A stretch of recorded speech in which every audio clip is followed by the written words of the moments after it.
Our friends, Mia, Jason, Oliver, and Emma, had been planning their road trip for months. A break from city life, they said, and what better way to escape than a weekend of camping deep in the woods. The excitement of an adventure kept them buzzing as they packed their gear into Jason's old SUV, the sun sinking low on the horizon.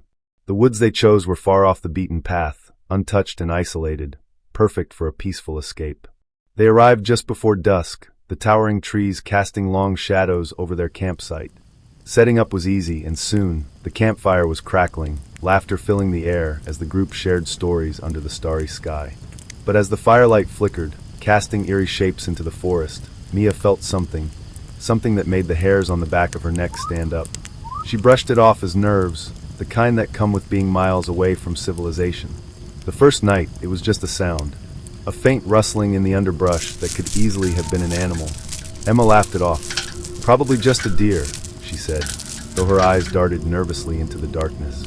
Oliver tossed a rock toward the noise, but it was swallowed by the black void of the forest. Later, as the night deepened, Jason swore he saw something, movement between the trees.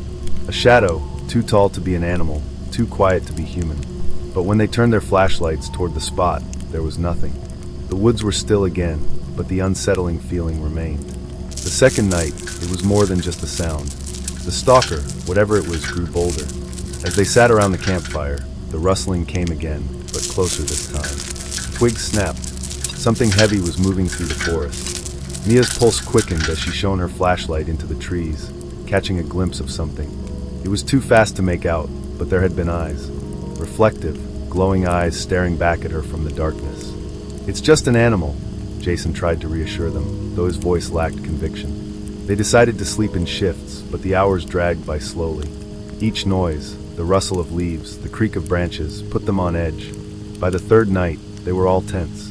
Oliver suggested leaving, but Jason insisted they'd come this far. "It's just the woods," he said. "Our minds are playing tricks."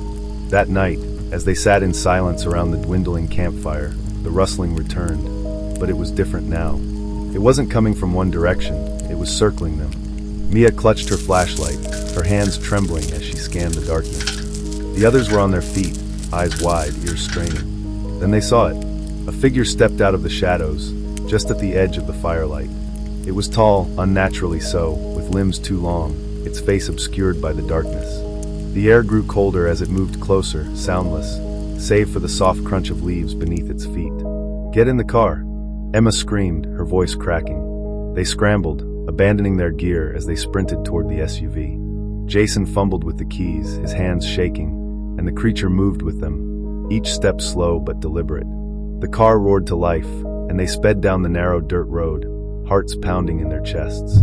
Mia dared a glance behind them and saw it, still there, standing at the edge of the forest, watching them with those glowing eyes.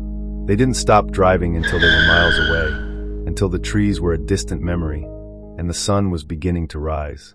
The silence in the car was suffocating as they tried to make sense of what had happened. But none of them would ever speak of it again. The woods, once a place of peace and adventure, had become a nightmare, a place where something watched, waited, and followed. And as they left, they couldn't shake the feeling that it wasn't over. That the stalker was still out there, watching, waiting for the next group of campers to venture too deep into the forest. They had escaped, but not without leaving a piece of themselves behind, something that creature would remember. And it wouldn't be long before it found new prey to haunt. Years passed since that night in the woods. The friends had drifted apart, each haunted by memories they never spoke of. Mia had thrown herself into her work, Jason found solace in the gym, Oliver moved to a different city, and Emma became obsessed with nature documentaries, anything that could help explain what they had seen. But no matter how hard they tried to move on, the image of that creature, those glowing eyes, never truly faded. Then, one evening, Mia received a message. It was from Oliver. "We need to go back. I found something." Her stomach dropped. She hadn't spoken to him in years, not since that night. Her first instinct was to ignore the message, to pretend she hadn't seen it, but curiosity got the better of her. She called him. "I've been doing some research," Oliver said, his voice tense. "The area where we camped. There's something strange about it. I think we weren't the first ones to see that thing." Mia's heart pounded in her chest as he spoke. He told her about missing people, campers, hikers, even locals, who had disappeared in those same woods. The police had written them off as accidents, people getting lost in the wilderness, but there were too many cases. And the ones who were found, their bodies were mangled, as if something had toyed with them before the end. Mia wanted to hang up, to tell Oliver he was crazy, but deep down, she knew he was right. Something was in those woods, and it had let them escape, for a reason. "I need you to come back with me," Oliver said, his voice barely a whisper. "We have to know what it is." Against her better judgment, Mia agreed. She called Jason and Emma, convincing them to join. Neither of them wanted to go back, but they too had been living with the same nightmares. They couldn't outrun the memories forever. It was time to confront them.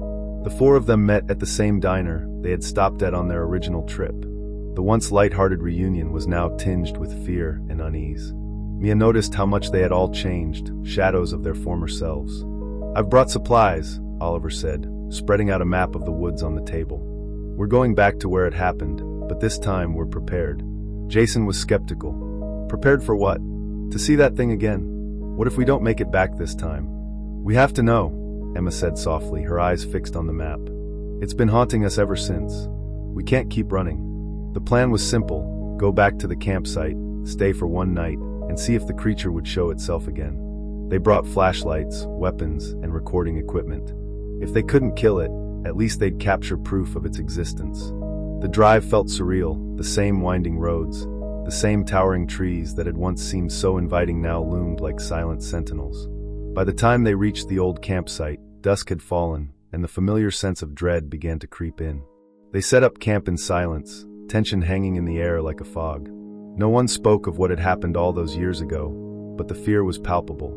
Every snap of a twig, every rustle of leaves, sent them spinning in their seats.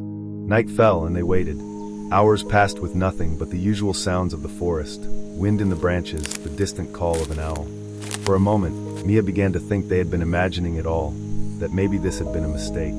Then it began again. A rustling, faint at first, just like before.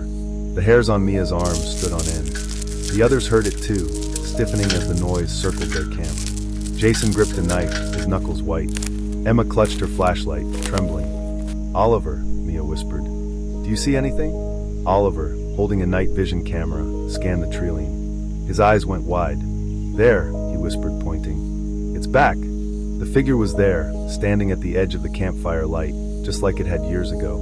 But this time, it didn't stay in the shadows. It stepped forward, its grotesque limbs illuminated by the flickering flames. It was taller than they remembered, its limbs impossibly long, its body contorted.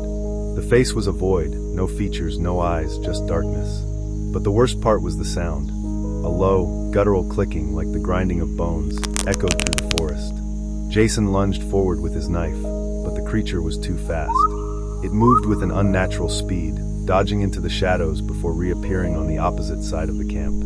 Panic set in as it toyed with them, darting in and out of the light, always watching, always waiting. "This wasn't a good idea," Emma cried, backing away. Oliver, still recording, shouted, "We need to leave now." But as they turned toward the car, the creature moved in front of them, blocking their path. Its clicking grew louder, more insistent, as if it was mocking them, daring them to try and escape. Mia's heart raced. She could feel the walls of the forest closing in. There was no way out. They had come back, and now it wanted them to stay.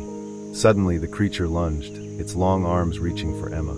She screamed, falling to the ground as it hovered over her. But before it could strike, Mia grabbed a flare from her pack and ignited it, the bright light forcing the creature to recoil, hissing as it retreated into the trees. "Get to the car," Mia shouted. They didn't need to be told twice.